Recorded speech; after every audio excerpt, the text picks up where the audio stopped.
Good afternoon. Welcome to the Thurston County Board of County Commissioners meeting for Tuesday, March 23rd, 2021. My name is Ty Menser, Chair of the Board.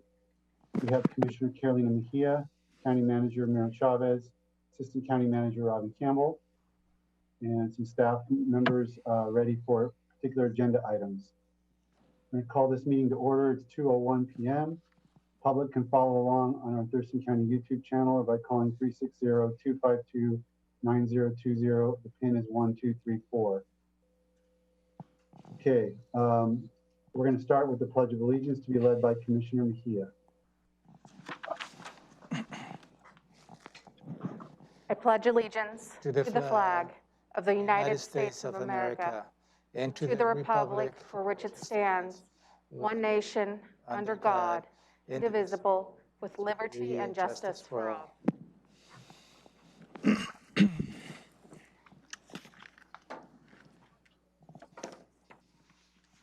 Thank you. We would also like to start today with a land acknowledgement.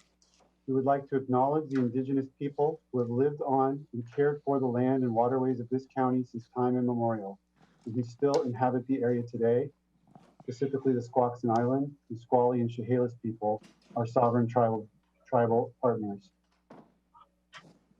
I am looking for an approval of the proposed agenda for today's meeting. I move to approve the agenda for March 23rd, 2021. I will second that motion. And Mr. Edwards is present as well now.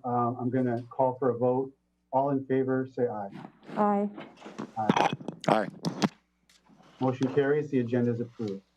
Looking for approval for meeting board minutes from March 16th, 2021. I would move to approve the board meeting minutes from March 16th, 2021. I second. Been moved and seconded. All in favor, say aye. Aye. Aye. Aye. Motion carries. Board meeting minutes are approved. This takes us to the opportunity for the public to address the board. Board of County Commissioners welcomes public comment at our 2 p.m. Tuesday afternoon meetings. There are some guidelines to make sure that the comments are appropriate and do not take advantage of the fact that we are live streaming. Please introduce yourself when called and the area of the county in which you reside. Please address the board, not audience or staff. You will be given 4 minutes to make public comment, and you may not donate that time to any other speaker. The board will not respond directly to comments, but the county manager may follow up on an as-needed basis. Board reserves the right to restrict the person's opportunity to give comment for a good cause. No comments that are lewd or offensive, inflammatory, hateful, defamatory, or discriminatory. Please be respectful. No outbursts of any kind, commercial comments such as promotion of a for-profit business, or comments regarding pending land use permits or similar matters that may come before the board on appeal. Finally, all materials provided to the county may be considered public records and subject to disclosure pursuant to the Public Records Act 4256 of the RCW. With that, I'm going to call folks, the first two names on the list, sort of the person who will be up and then the person who's on deck. There will be a cleaning of the microphone, I believe, in between speakers, so give the staff member a time to do that. County Manager Chavez will keep track of time since I'm not in the boardroom and able to see the clock. First is Shelley Dilworth, followed by Barry Halverson on deck.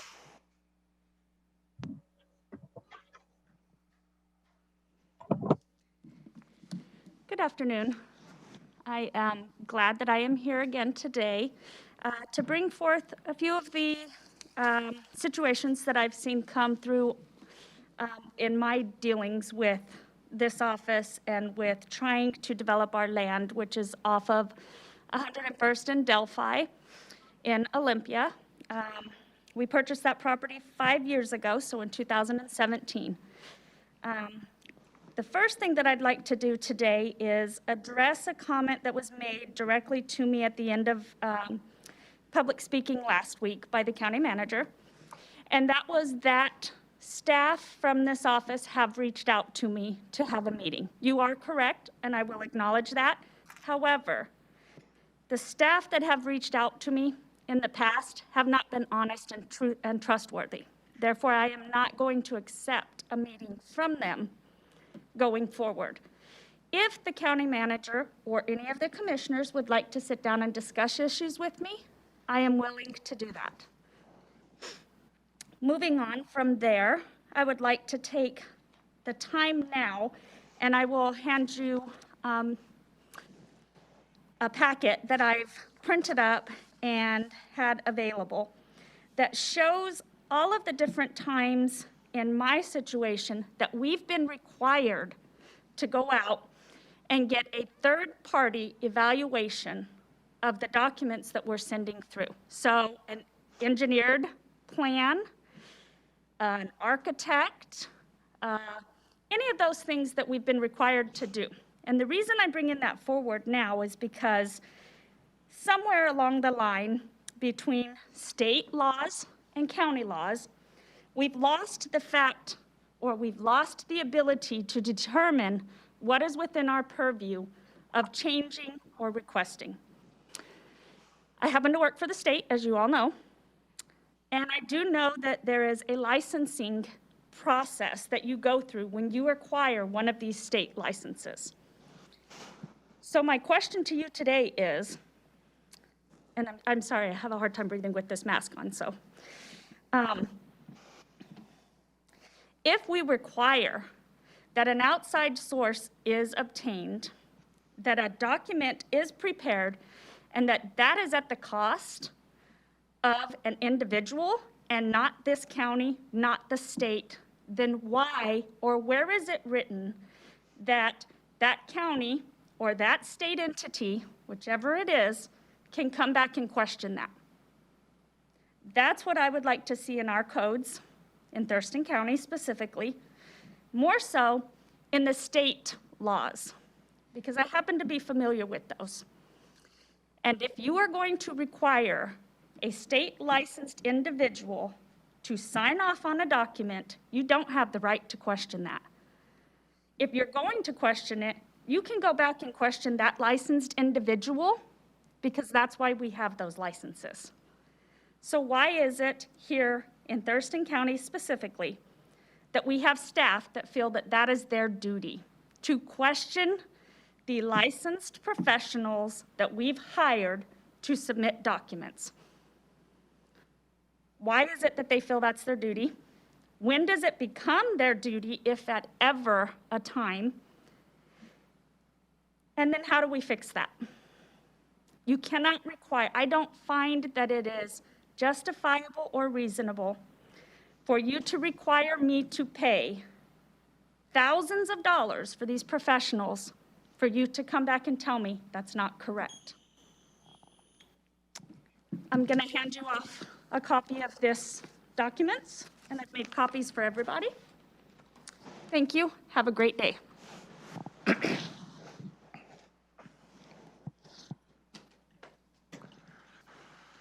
Mr. Howerson, give a chance there to switch over, and John Pettit will be on deck, but Mr. Howerson is up at this moment.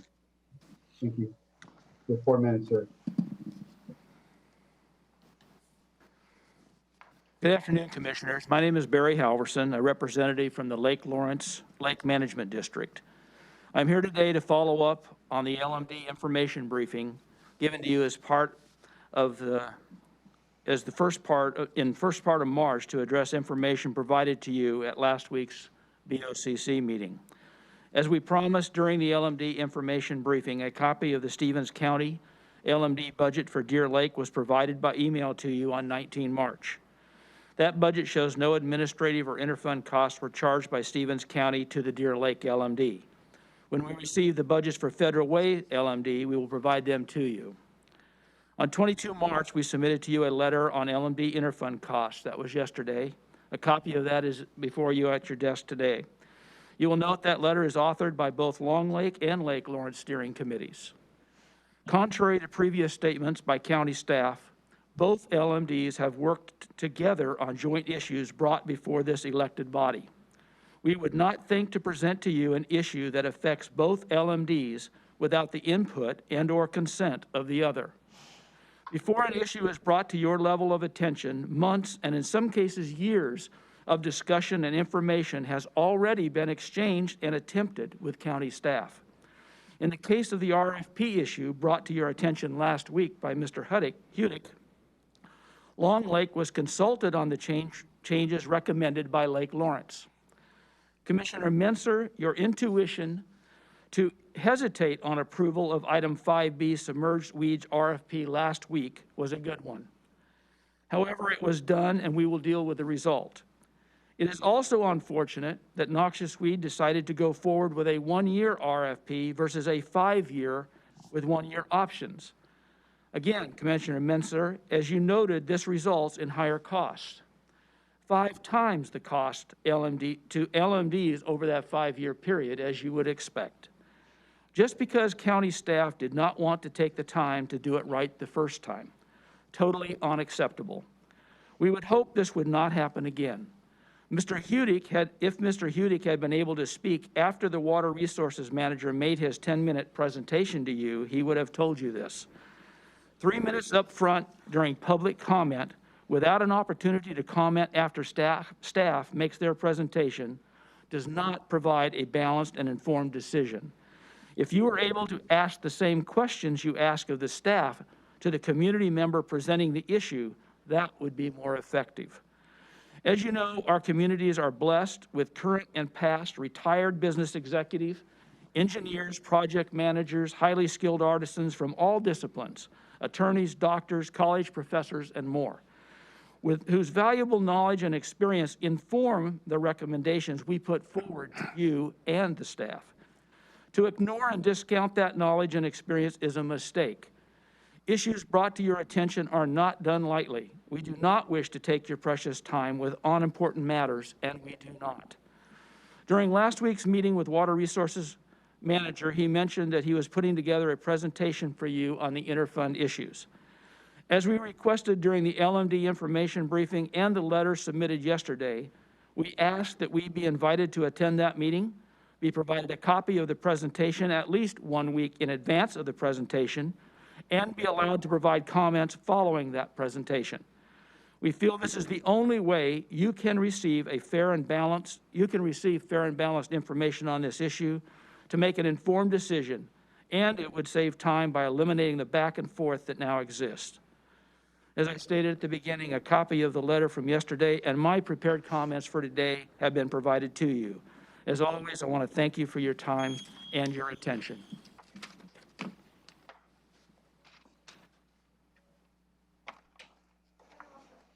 Okay, next is John Pettit, and then there's no other people on the list that I've got. We'll check after Mr. Pettit to see if there's any additional comments.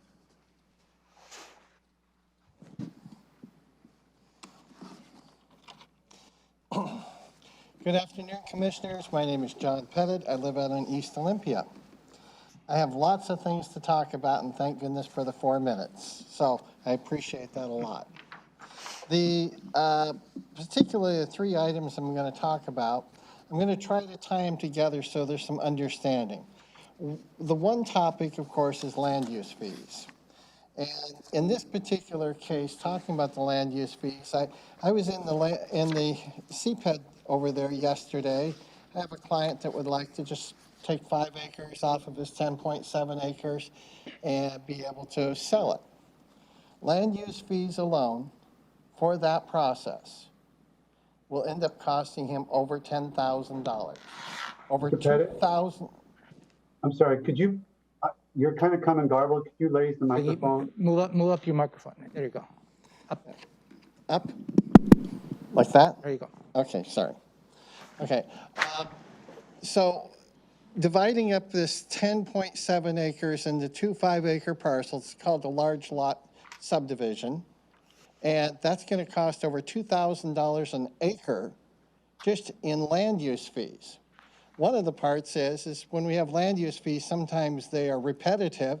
So rather than just say you have to file this fee, you also have to do a pre-submission conference. So that's just an additional fee. The value of the property is approximately, by assessor means, about $10,000 an acre. So about 20% of the value of the property is required in order to divide his land. That is one of the reasons why I want to work hard in order to help you find a way to make corrections within the land use. And one of the questions I asked when I was there was, well, because I just received information from public records requests, and it said basically there hasn't been any current land use record or policies. It says 2016 they looked into it, but gee, everything was dated clear back in usually 1990s and some up into as much as 2012. But when I asked the gentleman, do you have policy here about how you're making these decisions? Well, we don't really have any policies. We just have to apply the code. Okay, I got to keep moving here. So that's one of the reasons I want the information. I want policies to know what's really going on. The second thing which I'm going to talk to you about is tomorrow you're going to have a meeting about impact fees for transportation, impact fee program, and update.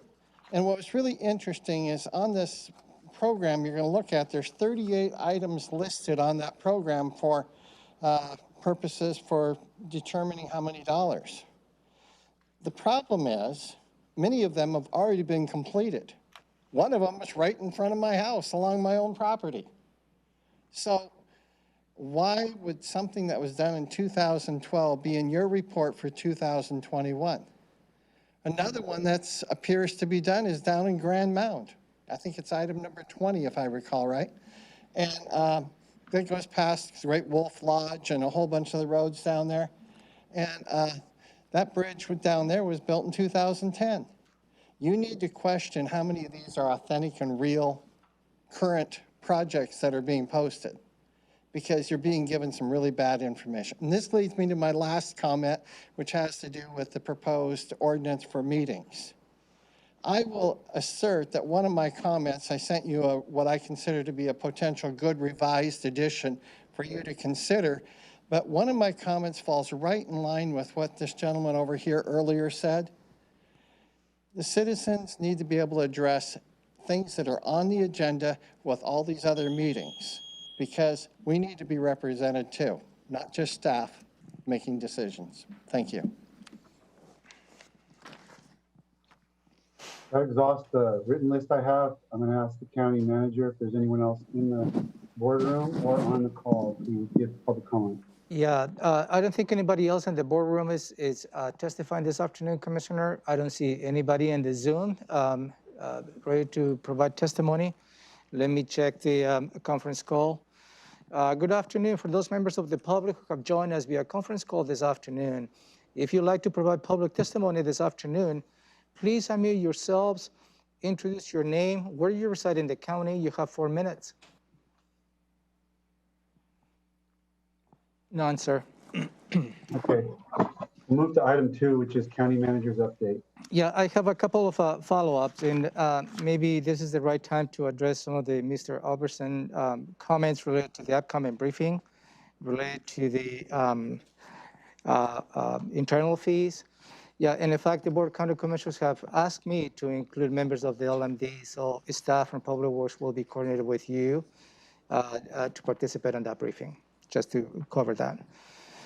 Related to Ms. Dilworth's testimony last week and this week, unfortunately, I will not be able to follow up with her comments since she filed a claim against the county on last March 18th. Since this is an active litigation, we'll see how that progresses. And unfortunately, we will not be entertaining any meetings with you, nor the commissioners will be entertaining meetings with you until the legal matter is resolved. And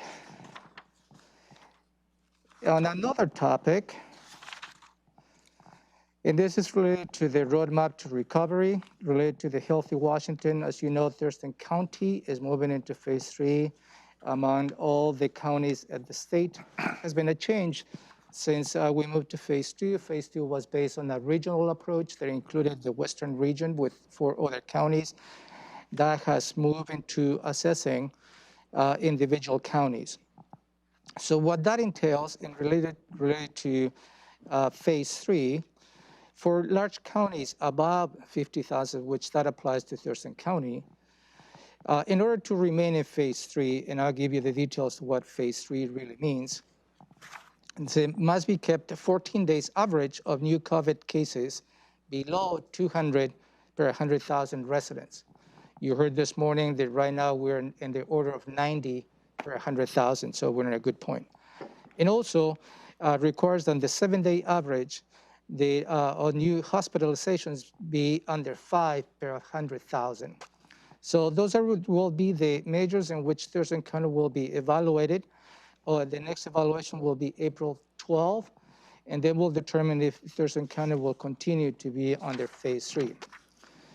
What phase 3 allows, for the most part, a maximum of 50% capacity related to retail stores and businesses, which is a good thing in terms of the economy. It also allows for also a 50% capacity in the professional services. Thurston County, as a local agency, falls within the professional services, so we'll be allowed to have up to 50% capacity in this room. However, we still need to maintain the 6-foot distancing, so the chairs that we have currently in the room are the most that we can accommodate in this room. I just want to circle back on the many different phases related to the Healthy Washington Roadmap to Recovery. And that's all I have for you. Any questions for the county manager? The board? Yes, I do have a question. Go ahead, Commissioner. You made reference to potential litigation. Do you know what that specifically involves, or just involves one party, or what? Yeah, Ms. Dilworth filed a claim against the county. Is it a monetary claim? Seeking financial compensation, yes. Okay, I guess in the future, I'd like to have legal counsel in the room with us or in attendance remotely so that I could ask legal counsel questions, because I have a lot of concerns about not being told that I cannot talk to a constituent about an issue, especially when I agree with the constituent's complaint. So I'll need to hear from counsel. I will make sure their attorneys get in touch with you, Commissioner. Thank you. Okay. Okay, hearing nothing further on county manager's update, we'll go to our consent agenda. We have items 3A through 3H. Any requests for a pull of an item or separate discussion on any item? No, sir. No, sir. And I would entertain a motion regarding the consent agenda. I would move that consent items A through H be approved. Second. Been moved and seconded. I'll call for the vote. All in favor, say aye. Aye. Aye. Motion carries, and the consent items 3A through 3H are approved. Bringing us to department item 4, Medic 1. 4A, Medic 1 agreement with Olympia Fire Department for fire department vehicle repair and maintenance services. Yeah, Commissioner, this is a request for your consideration to approve a renewal of an agreement that we have with the Olympia Fire Department to provide maintenance services to vehicles associated with the Medic 1 part of the county's business. Kurt Harding, the Director of Emergency Services, here to present the issue for you, the item for you. Good afternoon, Commissioners. Kurt Hardin, Director of Emergency Services. What I'm requesting the board to approve is a renewal of a multi-year agreement with Olympia Fire Department for the maintenance and servicing of Medic 1 EMS vehicles. The purpose of the agreement is to allow the city through Olympia Fire Department to provide the maintenance and repair services to Thurston County Medic 1 for paramedic unit apparatus owned and operated by Thurston County. Thurston County Medic 1 does not have sufficient resources to provide these services. Olympia Fire Department currently maintains appropriate facilities and personnel to perform the necessary maintenance and services. The agreement runs through December 31st, 2022, and is completely funded out of the Medic 1 fund. And I can answer any questions you may have regarding this issue. Commissioner Mejia, anything for Kurt? No, sir. Commissioner Edwards? No, sir. I do not either. Is there a motion on item 4A? Yes, I would move to approve the renewal of the Fire Department Vehicle Repair and Maintenance Services Agreement with Olympia Fire Department and authorize the Director of Emergency Services to sign the agreement as well as future agreements that do not exceed 10%. Second. Been moved and seconded. Any further discussion? No, sir. All in favor, say aye. Aye. Aye. Motion carries. 4A is approved. 4B is also under Medic 1, and it is a proposal to set a public hearing for ordinance relating to property taxes for Medic 1 emergency medical care and services. Thank you, Commissioner, for your consideration for you to consider setting a public hearing for you to receive public testimony for a proposal to put in front of the qualified electors on a primary election scheduled for August 3rd, 2021, related to a proposition associated with the regular property taxes, levy property taxes to support Medic 1. And Kurt is going to walk you through the item in more detail. Yeah, good afternoon again, Commissioners. Kurt Harden, Director of Emergency Services. Requesting to set a public hearing on April 13th at 3 p.m. regarding the Medic 1 portion of regular property taxes. In 1974, the voters authorized a Medic 1 levy and periodically reauthorized that levy. In 1999, the voters made the levy permanent at 50 cents per thousand of assessed property values. There's a shortfall projected for the Medic 1 fund in the near future. This fund supports countywide emergency medical services when residents need emergency medical help through 911. The Emergency Medical Services Council Chair and Vice Chair gave a presentation to the Board of County Commissioners on January 13th, outlining the situation regarding the Medic 1 fund.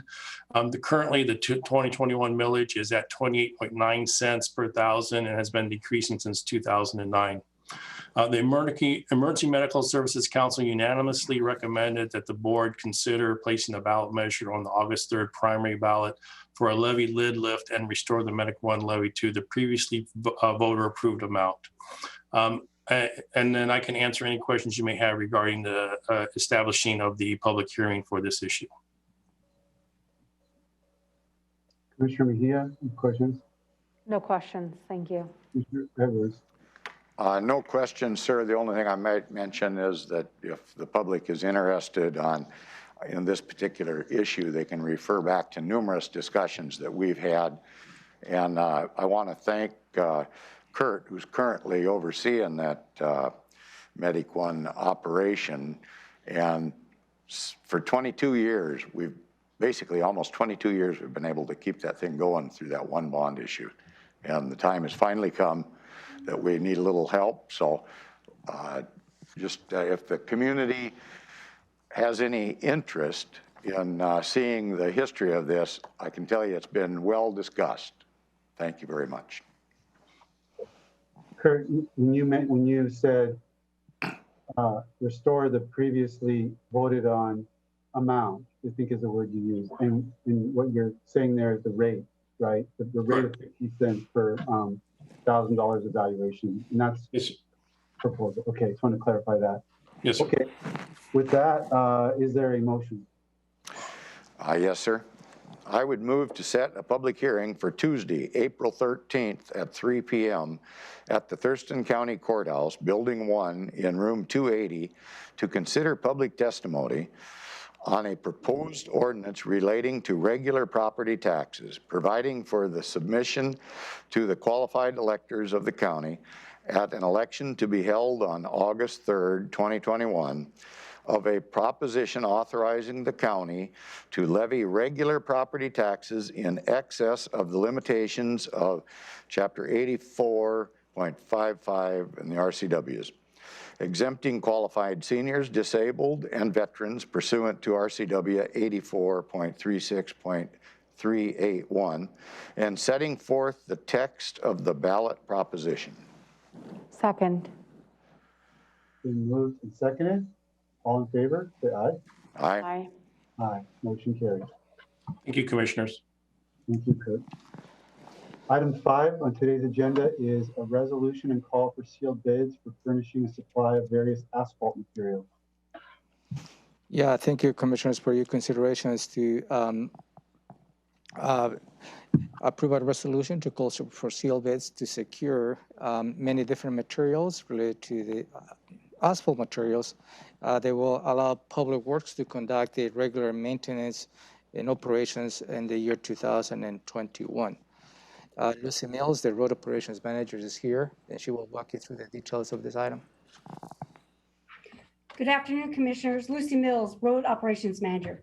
Today, I'm here to ask you to approve the resolution and call for sealed bids for furnishing a supply of various kinds of asphalt materials to Public Works for annual road maintenance activities. On a yearly basis, Road Operations Divisions requires different types of asphalt materials to perform a variety of maintenance activities such as pothole patching, pre-leveling, and paving. The actual amount of the material required may fluctuate during the year, and the purpose of this bid process is to secure the best unit cost for each material required. Can I answer any questions? Thank you, Lucy. We had Yes. questions this morning. I'm going to ask the board for any questions on this. Commissioner Edwards, you have something? Yes, sir, I have one. Go for it. This is beneficial to the taxpayers here, Lucy, if we do this during a period that oil prices are lower than if they are higher. Is that right? That is correct. And it seems like our oil prices are going up, so time is of the essence. And thank you for your management of this. Go ahead, Commissioner Hughes. When would be the deadline for this, to receive these sealed bids, Lucy? I don't have the date in front of me, but usually that bid process is within a couple weeks, and we would like to get that in place before May 1st. Thank you. Okay, is there a motion? I would move to approve a resolution and call for sealed bids for furnishing a supply of various kinds of asphalt materials to the Public Works Department for annual road maintenance activities. Second. Moved and seconded. Any further discussion? Okay, call for a vote. All in favor, say aye. Aye. Aye. Motion carries. Yeah, covers item 5. Item 6 is our standing items, starting with commissioner reports on board work sessions, assigned committee meetings, or community events. I'll start with Commissioner Mejia. Yes, last week,